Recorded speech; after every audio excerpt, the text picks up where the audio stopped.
রাজুদার pocket পরোটা না খেলে clear হয় না মানে হাগু জানা গেছে ওমরন ফায়ারের ভিডিও থেকে।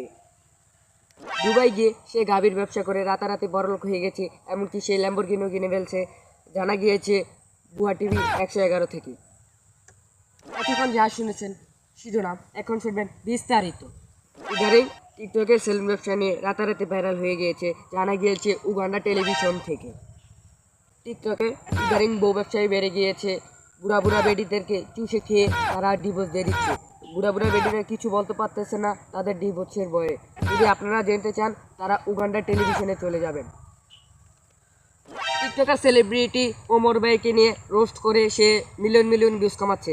ওমর ভাই কিছু বলতে পারতেছে না, সে এখন নেপালে আছে। সে বাংলাদেশে এসে সে দীপু ভাইকে লবণ মরিচ দিয়ে ক্যাচা দিবে। বর্তমান রাজু তার ইউটিউবে অনেক ভাইরাল হয়ে গেছে, ইউটিউবে তার জন্য ঢোকা যায় না। যারা ইউটিউবে রাজু তার পকেট পরোটা খেতে চান তারা ইউটিউবে চলে যান। গাইস, ভিডিওটা কেমন ছিল? যদি আপনাদের কাছে ভিডিওটা ভালো হয়ে থাকে ফটাফট লাইক সাবস্ক্রাইব করে দিবেন, আর পরবর্তী কি নিয়ে ভিডিও করতে হবে কমেন্টে বলে যাবেন।